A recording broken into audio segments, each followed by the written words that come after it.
하나님께서 함께하여 주옵소서. 우리가 무슨 재주로 하나님의 말씀을 깨닫겠나이까? 부족한 종은 그저 열심히 준비하여 단에 섰습니다.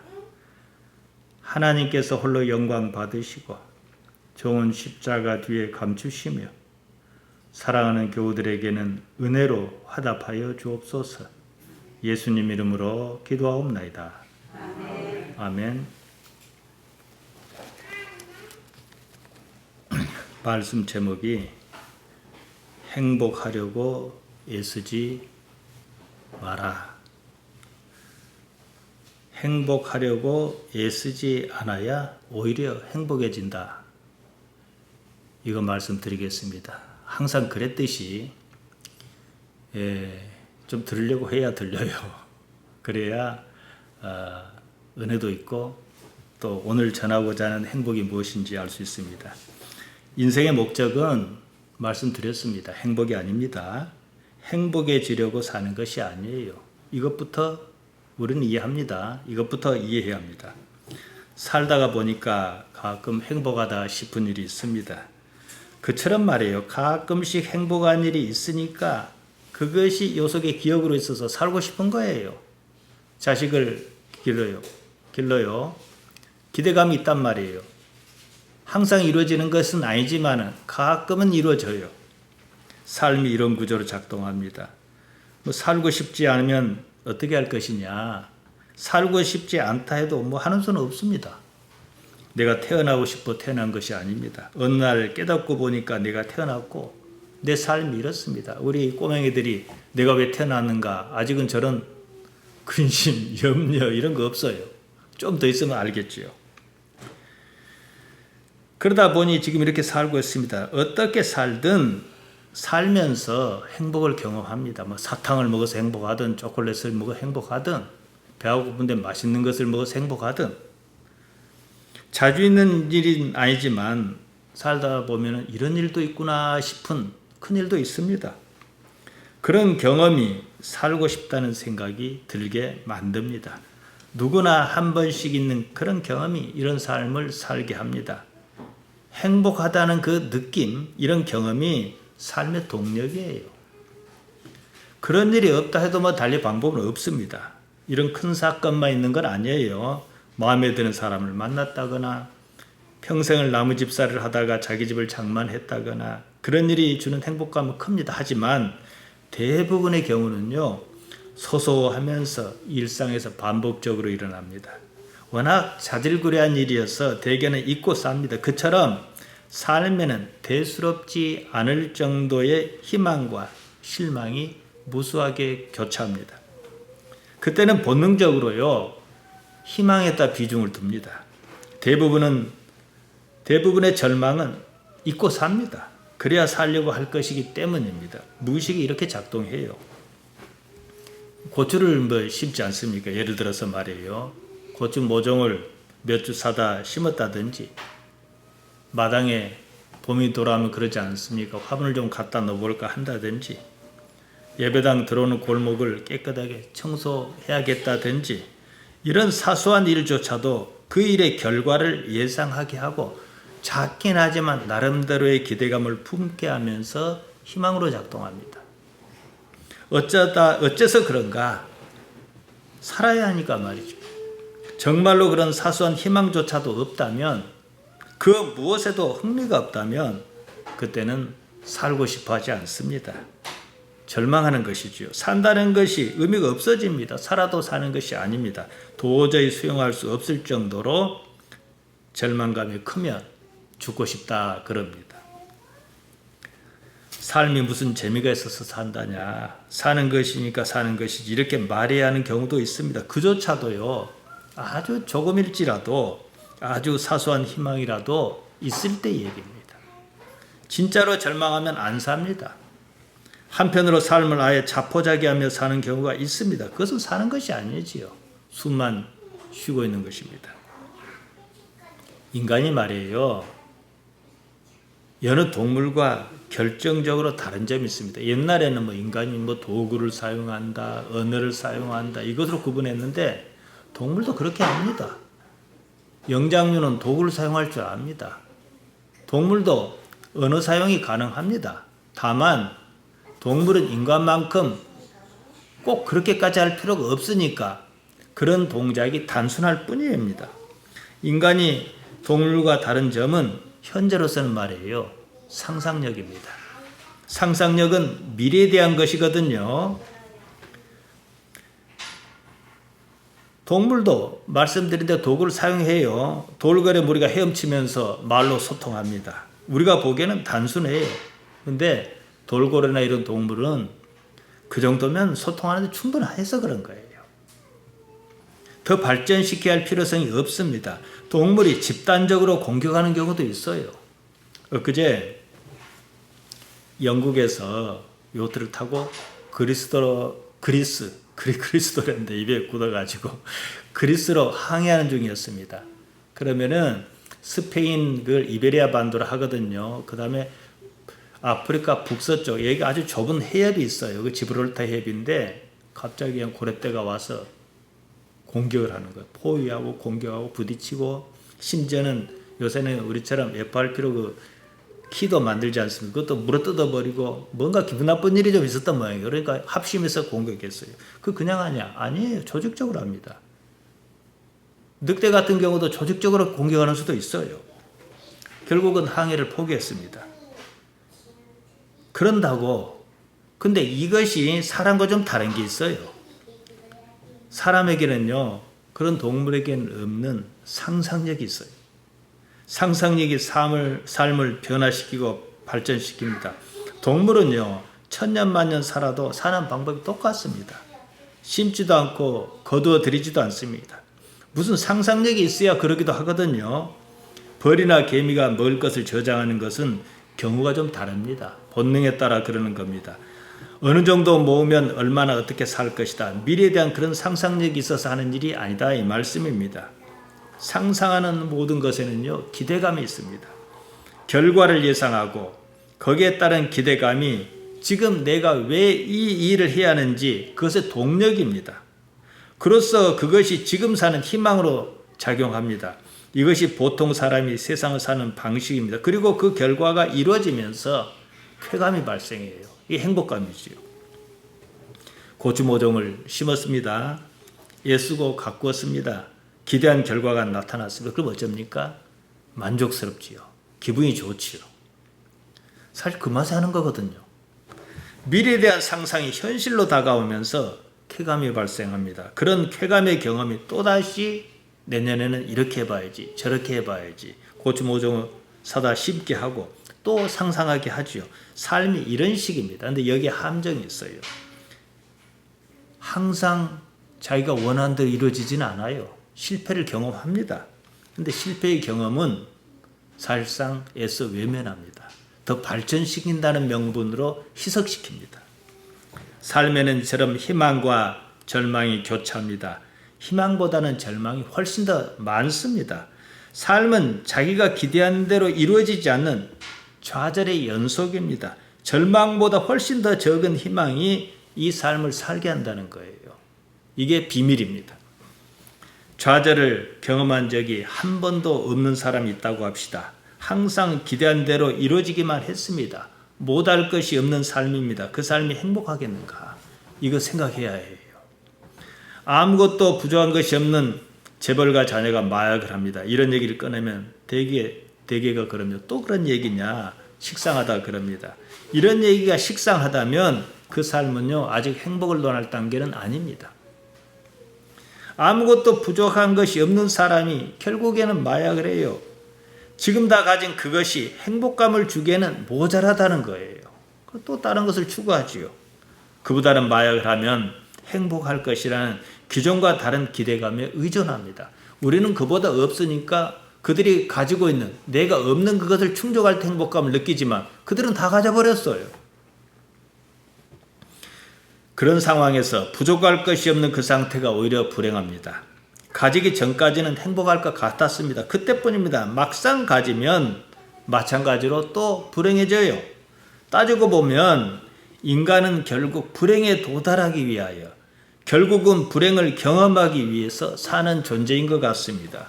행복은 애써 이루면 결국은 행복하지 않은, 결국은 삶이 도로 불행한 상태로 자리 잡기 때문입니다.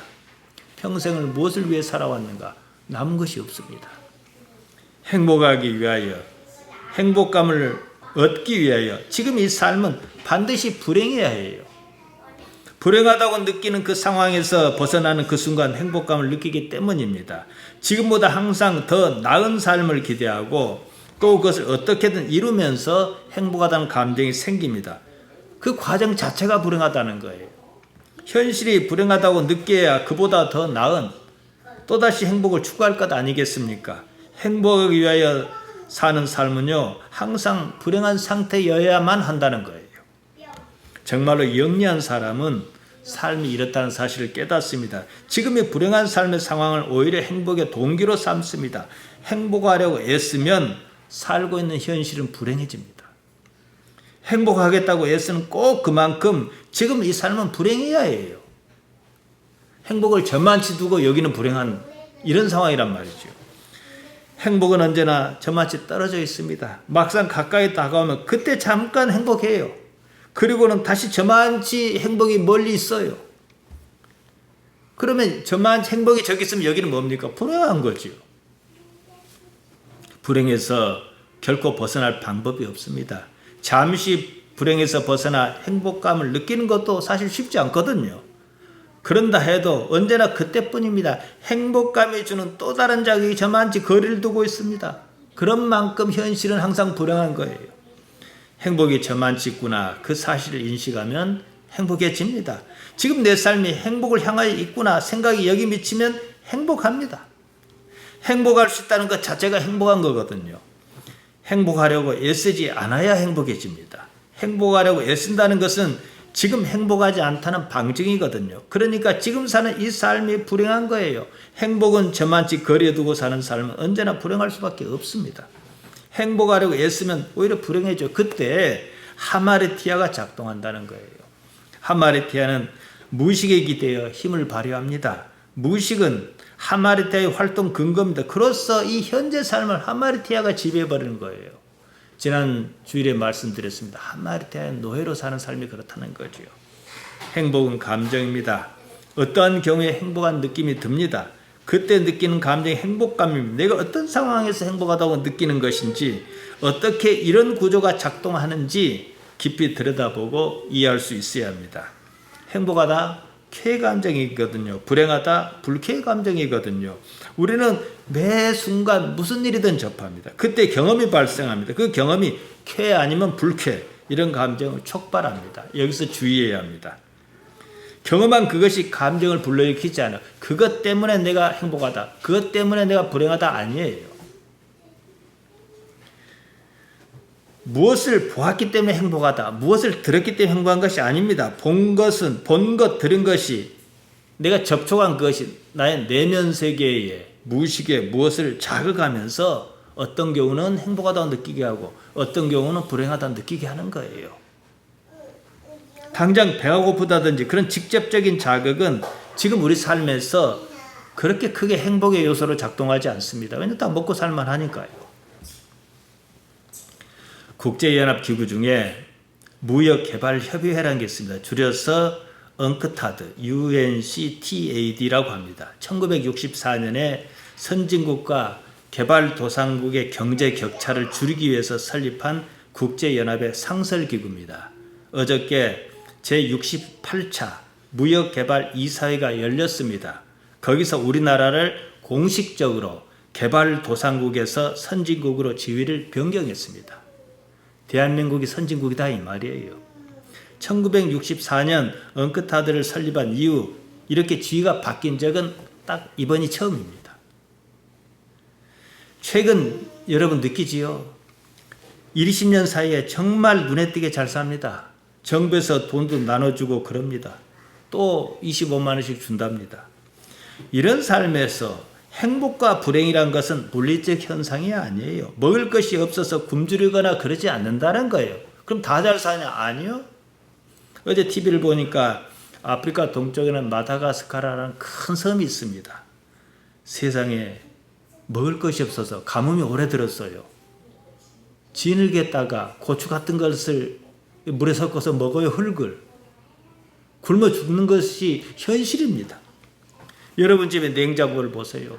음식을 미처 못 먹어, 잊어먹고 미처 못 먹어서 버려야 하는 때도 있지 않습니까? 언제 이런 상황이었습니까? 이런 상황에서 행복하냐 불행이냐 감정은 우리처럼 이렇게 먹고 살 만한 충분한 상황에서 이 행복이냐 불행의 감정은 결국은 무의식에 의존해서 나타나는 반응입니다. 무의식이 어떤 현상을 만나면서 결정짓는 일이다 이 말이에요. 내가 어떻게 할 수 있는 일은 아닙니다. 취향이 극단적으로 갈리는 음식이 있습니다. 제가 이 설교를 전할 때 집중하기가 좀 어려워요. 어쩔 때는 쉽게 하려고 했어도. 그래서 애를 많이 씁니다. 그래서 이제 이걸 비교하기 위해서 생각해 냈습니다. 취향이 극단적으로 갈리는 음식 뭡니까? 홍어가 있잖아요. 홍어가 풍기는 암모니아 냄새가 고약합니다. 근데 홍어가 그렇다 해서 그냥 버리는 음식입니까? 아니요. 굉장히 비쌉니다. 이만한 거 한 마리에 막 50만 원, 60만 원씩 갑니다. 왜냐? 거기에 익숙한 사람에게 홍어는 귀한 음식이에요. 맛있는 음식입니다. 그렇지 않은 사람에게 저것을 왜 돈 주고 사 먹냐 그럽니다. 조금 경우가 다르지만 두리안이라고 하는 열대 과일이 있습니다. 두리안을 흔히들 과일의 왕이라고 합니다. 진하고 달콤한 맛이 일품이랍니다. 저는 뭐 먹어보지는 못했습니다. 문제는 이 두리안이 까먹기 전에는 고약한 냄새를 풍긴다는 거예요. 두리안을 막상 까먹으려고 딱 까면 막 똥냄새가 난대요. 똥냄새를 꼭 참고 입에 딱 넣으면은 그렇게 맛이 좋을 수가 없다는 거예요. 중국에는요, 홍어보다 더한 음식이 있습니다. 썩은 두부, 취두부가 있습니다. 소금에 절인 두부를 발효시키는데 이게 원래 이 두부가, 취두부가 나온 배경 자체가 그래요. 두부 장사가 두부를 팔다가 썩어버린 거예요. 그래서 이게 참 어떻게 하냐 하다가 이게 개발한 거죠. 냄새는 역겹지만 아주 냄새가 이상하답니다. 근데 막상 입에 넣으면 고소하고 맛이 특이하다고 합니다. 이런 음식은요, 선입관을 극복하지 못하면 도저히 먹을 수 없어요. 먹어보라 그러면 일단 먹어봐야 그 맛을 알아요. 근데 똥냄새가 난다, 고약한 냄새가 난다, 에이 이래버리면은 입맛이 단순해지죠. 이 선입관이란 말, 직접 경험하기 전에 이미 마음속에 자리 잡은 고정관념이나 자기 견해를 말합니다. 홍어를 경험합니다. 무의식에 홍어의 참맛이 있으면 홍어는 귀한 대접을 받습니다. 딱 홍어를 보는 순간 이렇게 귀한 것이 어디서 났는고 잘 삭혔다 그럽니다. 근데 반대로 이 무의식에 홍어에 대한 맛이 없어요. 그럼 다른 무의식이 작동합니다. 어떻게 작동합니까? 옛날 재래식 화장실 오줌통에서는 톡 쏘는 불쾌한 기억이 홍어를 거부하게 합니다. 내가 좋다 나쁘다 이렇게 판단하기 전에 이미 판단이 나버려요. 이해하시겠습니까? 이처럼 선입관이 강하여 무의식을 장악하고 있으면 쉽지가 않아요. 삶이 불행한 근본적인 이유가 여기에 있습니다. 유대인이 예수님을 죽였습니다. 그들의 선입관이 그토록 기다려온 구세주를 못 알아보게 했습니다. 그리고 십자가에 매달아 죽여버렸습니다. 이런 현상이 바로 하마르티아라는 거예요. 예수님께서 제자를 부르실 때였습니다. 빌립이 먼저 예수님을 만나 부르심을 입었습니다. 빌립이 자기 동무 나다나엘을 찾아가 어쩌고 저쩌고 얘기를 했어요. 요한복음 1장 45절에 이렇게 말합니다. 모세가 율법에 기록했고 여러 선지자가 기록한 그 일을 우리가 만났으니 요셉의 아들 나사렛 예수님이시니라.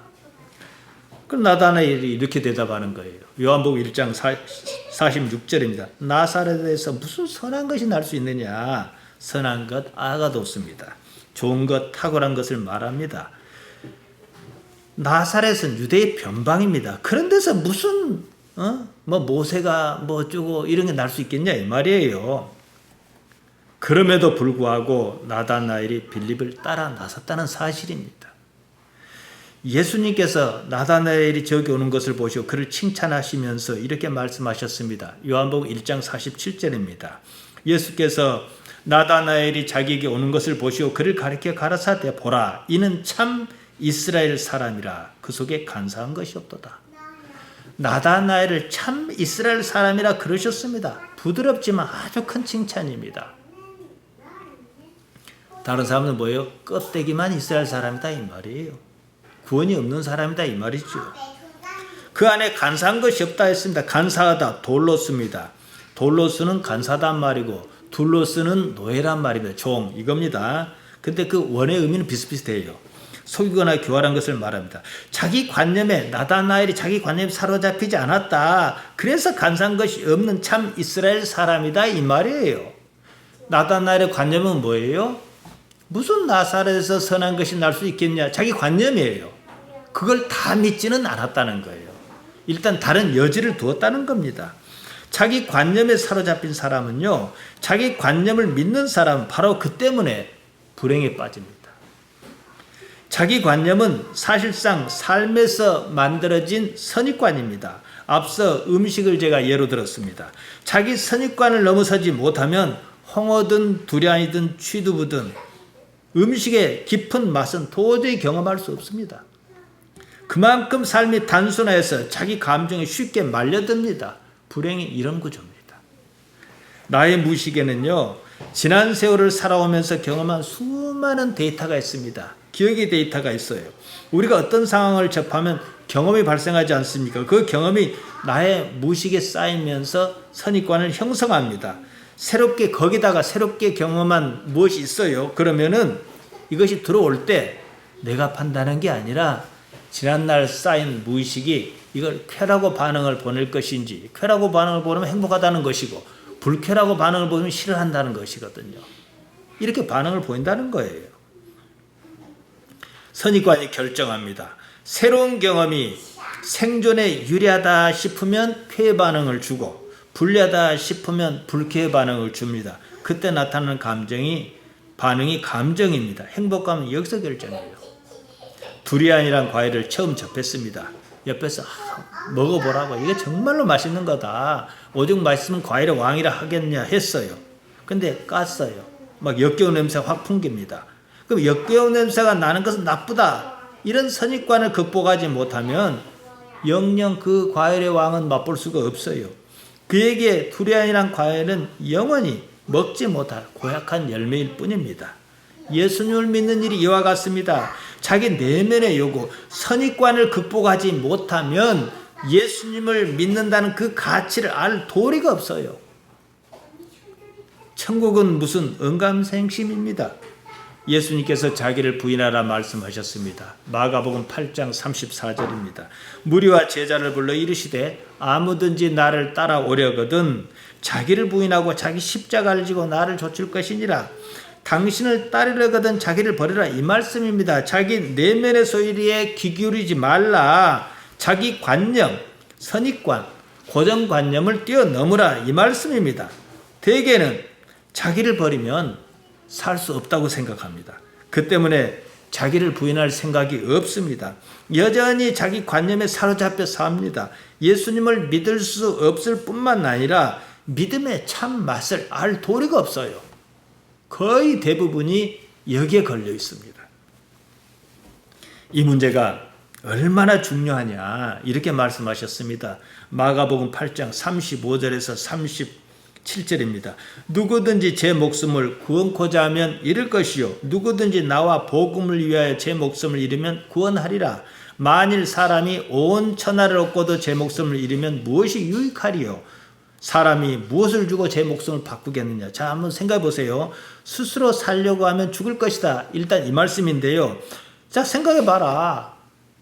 사는 게 중요하지 않냐. 그러다가 죽으면 다 그만인데 무엇이 유익하겠느냐. 스스로 살려고 하는 그것이 너를 죽인다는 거예요.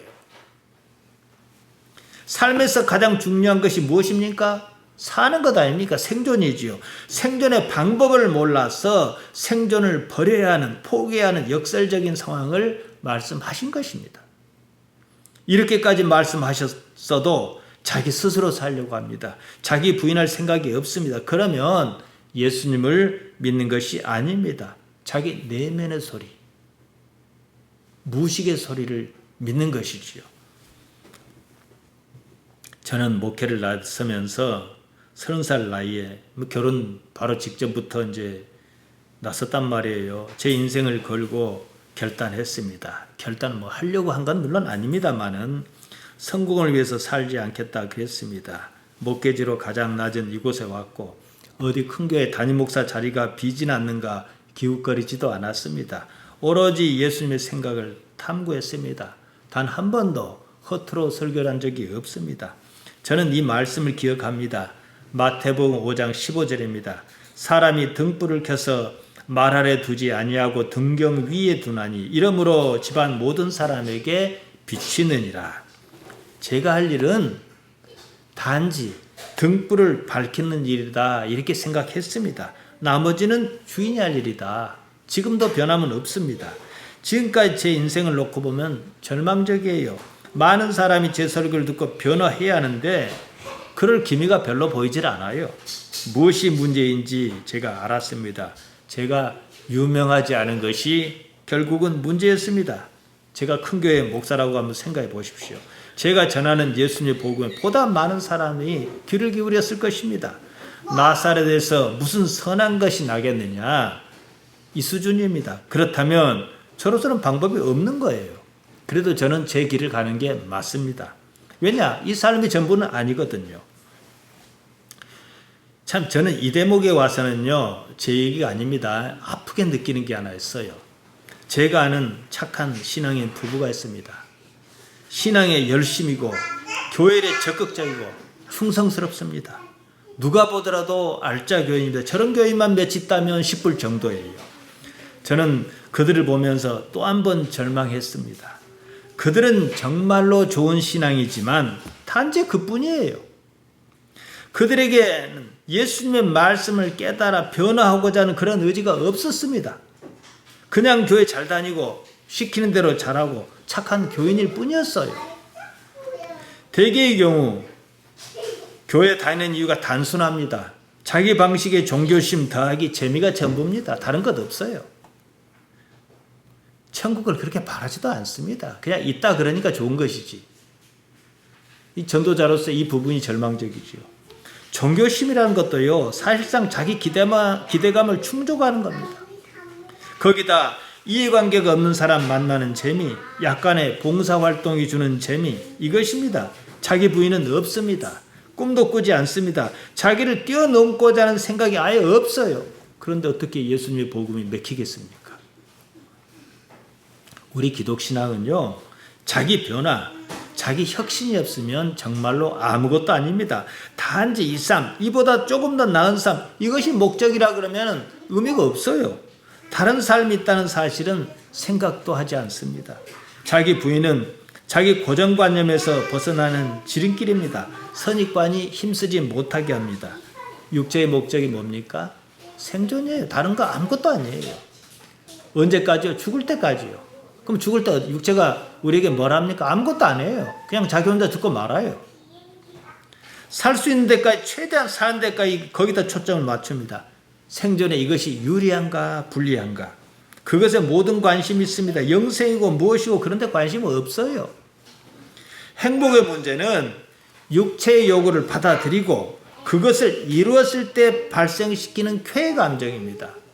행복이라 말하는 것, 우리가 복받았다 말하는 그것 가지고 영원한 나라에 가지 않는다 이 말이에요. 행복하려고 애쓴다는 것은 무의식의 요구에 응답하겠다 이겁니다. 그러면 무의식이 오르냐? 그 무의식이, 거기서 오는 선입관이 예수님을 잡아 죽이지 않았습니까? 앞서 나다나엘을 말씀드렸습니다.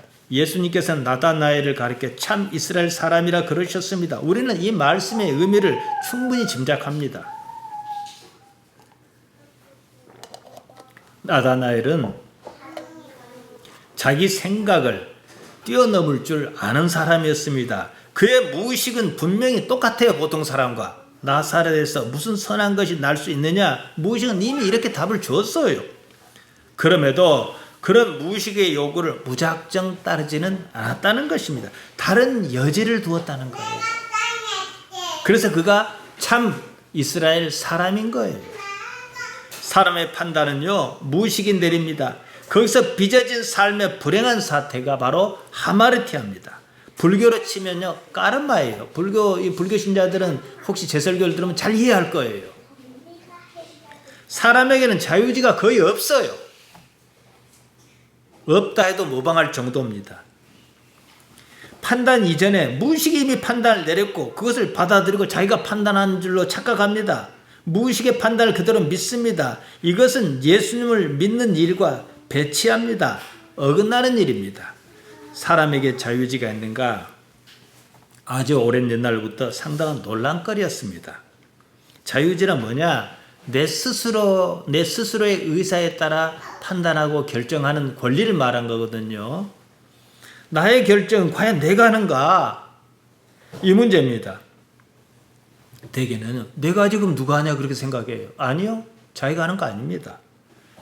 거의 대부분의 경우 무의식이 미리 결정한 것을 자기가 했다고 착각하는 겁니다. 선입관을 믿고 따릅니다. 오래전 일입니다. 미국 캘리포니아 대학교 벤자민 리벳 교수가 사람에게 자유의지가 있는가 없는가 간단한 실험을 했습니다. 실험에 참가한 사람에게 이 뇌파 측정 장치를 이렇게 막 붙였어요. 손가락 앞에 버튼을 놓았습니다. 제가 이비인후과 가보니까 소리가 들리는가 보면 들리면 이걸 누르라고 자꾸 그래요. 그 비슷해요. 그러니까 버튼을 누르고 싶은 의지가 생기면 버튼을 누르라 그랬어요. 내가 지금 버튼을 누르고 싶으면 누르고, 누르고 싶지 않으면 누르지 말라 그랬어요. 아무런 명령도 안 줬어요. 그러면 누르기도 하고 안 누르기도 할 것 아닙니까? 보통 내가 누르고 싶으니까 거기에 따라서 뇌가 움직이고 손가락이 반응해서 버튼 눌렀을 게 아니냐 이렇게 생각하는데, 그러니까 생각이 먼저, 의지가 먼저입니다. 뇌파가 일어나고 뇌파가 손가락을 움직였다 이럴 줄 알았는데 그러지 않은 거예요. 생각하기 전에 뇌파가 먼저 나타났고 그 다음에 생각이 나타났고 그 다음에 동작이 나타났다는 거예요. 그러니까 뭐가 눌렀어요? 나 말고 다른 무엇이 나의 의지와 상관없이 누른 것을 나는 내가 눌렀다고 생각한다는 거예요. 한마디로 모든 판단은 뇌는 육체의 기관입니다. 육체가 한 거예요. 인간 의식이 스스로 한 것이라고 착각한 셈이지요. 의지 이전에 이미 결정이 나버렸어요. 그 결정을 자기가 자유의사에 따라 한 것이라고 착각합니다. 쉽게 말씀드리면 이 속에 있는 무의식이, 그래서 제가 언젠가 건강한 직관을 말씀드렸던 거예요. 무의식이 결정해 버렸어요. 그리고 의식은 뭐예요? 내가 했다고 착각하고 동의하는 거예요. 딱 누군가를 보니까 싫어버려요. 그러면 코가 못생겨서 싫다, 눈이 작아서 싫다, 뭐 이렇게 변명하는 거예요. 이미 그가 싫다는 결정은 나버렸어요. 그럼 좋다고 느껴지면 어떡합니까? 코가 어째서 좋다. 눈이 짝 찢어져서 나는 그런 게 좋아. 변명한다 이거죠. 나이가 들면요, 이게 우리 집사님들은 이해하실 거예요. 습관에 따라 살기 십상입니다. 왜냐? 그것이 편하거든요. 편하다고 계속 습관대로 살아보세요. 의식할 일이 없어집니다. 의식한다는 행위 자체가 상당한 에너지가 듭니다. 책 보는 게 쉽습니까? 생각하는 게 쉽습니까? 안 해도 괜찮다 하면 안 해요. 그럼 어떻게 가요? 의식은 필요 없고 본능대로 움직이는 동물로 전락하고 만다 이거예요. 그러니까 죽음이라는 어떤 딱 시점에서 인간은 동물이에요. 근데 포지션이 좀 묘합니다. 죽음이라는 딱 시점에서 하나님의 사람으로 갈 사람이 있고 그냥 거기다 그러다 말 사람이 있고 선택과 유기가 나눠진다는 거지요. 의식이 없다면, 이처럼 의식이 작동할 이유가 없다면 그것이 어떻게 사람이 사는 것이라고 할 수 있는지 이 문제입니다. 심각하게 생각해야 합니다. 삶이 그렇게 길들여진 겁니다. 무의식은 육체의 작용입니다. 여기까지 이해하셨으면 사도 바울은 로마서 8장 5절에서 7절에서 이렇게 말했습니다. 육신을 좇는 자는 육신의 일을, 간단히 말씀드리면 지금까지 제가 한 것에 빗대어 말씀드리면 무의식을 좇는 자는 무의식의 일을, 영을 좇는 자는 영의 일을 생각하나니, 그러니까 영은 뭐예요? 하나님이시잖아요. 하나님 영이시니까 의식적으로 하나님을 생각해야 한다 이 말이거든요. 육신의 생각은 사망이요 영의 생각은 생명과 평안이니라. 육신의 생각은 하나님과 원수가 되나니 이는 하나님의 법에 굴복지 아니할 뿐 아니라 할 수도 없습니다. 언제 우리 육체가 하나님 믿겠다고 그랬습니까? 아니에요. 우리가 억지로 한 거예요. 억지로. 이게 나중에는 이제 억지로 하던 것이 좋아서 하는 쪽으로 바꿔서 내 의식의 무의식 세계를 내가 스스로 개조를 한 거죠. 육신 사르크스입니다. 육체 살덩이를 말합니다. 육체를 믿고 따르면 죽는다 이 말이거든요. 곧 영 푸뉴마를 추구해 산다 이겁니다. 예수님께서 요한복음 3장 6절에서 니고데모에게 말씀하셨습니다. 육으로 난 것은 육이요 영으로 난 것은 영이니 육체에서 육체가 나고 영에서 영이 난다 이 말씀입니다. 요한복음 4장 24절에서 하나님께서는 영이시다. 사마리아 수가성 여인에게 이렇게 말씀하셨습니다. 푸뉴마오 데오스. 하나님께서는 영이시니까 하나님을 경배하려는 사람은 그 역시도 그 사람의 영과 진실로 하나님께 나아가야 한다. 요한복음 4장 24절입니다. 삶이 하나님을 최고 가치로 알고 추구할 때에 올바라진다는 겁니다. 그리고 그 다음에 세계가 보입니다. 바로 이것이 예수님께서 주신 복음입니다. 음식만 해도 제가 이상한 음식들을 막 말씀드렸는데요. 그 음식을 맛보지 않고 뭘로 설명을 해요?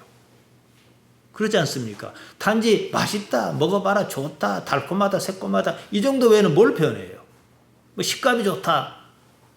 직접 맛보지 않고는 알 수가 없는 거예요. 하나님 나라도 마찬가지입니다. 무슨 제도로 설명해요? 일단 그 사람에게 나는 하나님 나라의 백성으로 살겠다는 의지가 없는데 무슨 제도로 설명을 해요? 삶이 자기 무의식, 곧 육체가 무엇을 요구하는지 이해하고 그대로 따를 것이 아닙니다. 무의식의 세계는요, 바로 이 육체를 매개로 나타납니다. 육체가 하자는 대로 한번 해보세요. 사람이 어떻게 바뀌는지 점점 동물과 같아지는 쪽으로 갑니다. 쉽게 말씀드려 의식의 주체로 사는 삶이어야 한다는 거예요. 무의식에 휘둘리면요, 삶이 불행해집니다. 그때는 하마르티아가 모든 것을 좌지우지합니다. 하마르티아의 노예로 삽니다. 하마르티아는 무의식을 기반으로 현실 삶에 나타납니다. 유대인은 하마르티아의 노예였습니다. 예수님께서 무슨 잘못을 저지르지 않으셨다 압니다. 그런데도 이 속에서 뭔가 끌어올라서 저 사람을 죽이고 싶어서 죽겠는 거예요. 다른 이유는 없었습니다. 예수님께서 삶을 깨닫지 못하는 육체에 사로잡혀 사는 자기들 관념의 노예로 사는 유대인에게 말씀하셨습니다. 요한복음 8장 15절 16절입니다. 너희는 육체를 따라 판단하는 게 잘 판단해야 잘 살지 않겠습니까? 육체를 따라 판단하니까 잘못 판단할 수밖에 없겠지요. 나는 아무도 판단치 아니하노라. 만일 내가 판단하여도 내 판단은 참되니 이는 내가 혼자 있는 것이 아니요 나를 보내시니가 나와 함께 계십니다. 이제 이 말씀은 제가 더 설명드리지 않아도 충분합니다. 다 설명해 버렸습니다. 육체는 경험의 집적체입니다. 정확히는 경험이 무의식에 쌓이고 또 그것에 따라 판단한다는 거죠. 보통 사람의 판단은 무의식이 하는 겁니다. 거기에 자기 의식은 없습니다. 그런 삶은 살아있어도 죽은 겁니다. 무의식이 판단했습니다. 그래서 예수님을 몰라보았습니다. 죽여버렸습니다. 하마르티아가 이것입니다. 지금 우리 삶이 사실상 이런 모양입니다. 정리하겠습니다. 여러분, 삶은요, 기본적으로 불행합니다. 인생은 고라 안 그럽니까? 왜 불행하냐? 불행해야 안 불행하려고. 안 불행한 상태 행복을 지향하면서 살려고 할 것이기 때문입니다. 육체는 행복을 미끼로 삶을 살게 해요. 막 희망을 줘요. 크든 작든. 그 때문에 행복은 항상 저만치 거리를 두고 있습니다. 그리고 안 되겠다 싶으면 간간히 만족도도 좀 줘요. 행복을 추구하는 그런 삶에는요, 궁극적으로 행복은 없습니다. 행복의 노예로 살다 말 거예요. 근데 행복을 추구하는 그게 뭐예요? 우리 몸이 그래요. 무엇이나 있는 것처럼 계속 그래야 살려고 할 테니까 말이죠. 행복하려고 하는 데서 문제가 발생합니다. 행복하겠다는 것은 뭐예요? 뒤집어서 얘기하면 육체의 요구를 만족시키겠다 이거거든요.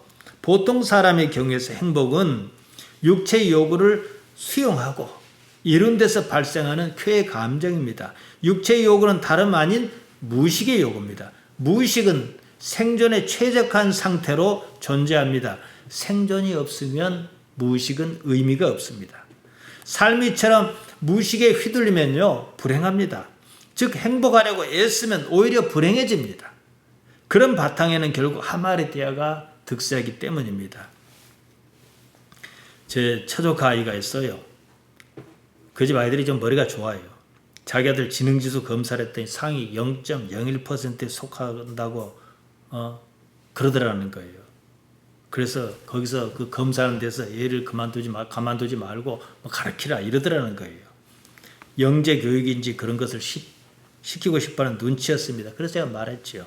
그런 거 시키지 말고 그냥 또래 아이와 같이 학교 다니게 해라. 머리가 좋으니까 공부 안 해도 성적은 잘 나올 것이고 금방 이해할 것이고 그러면은 그 남은 시간에 좋은 책 많이 읽혀라.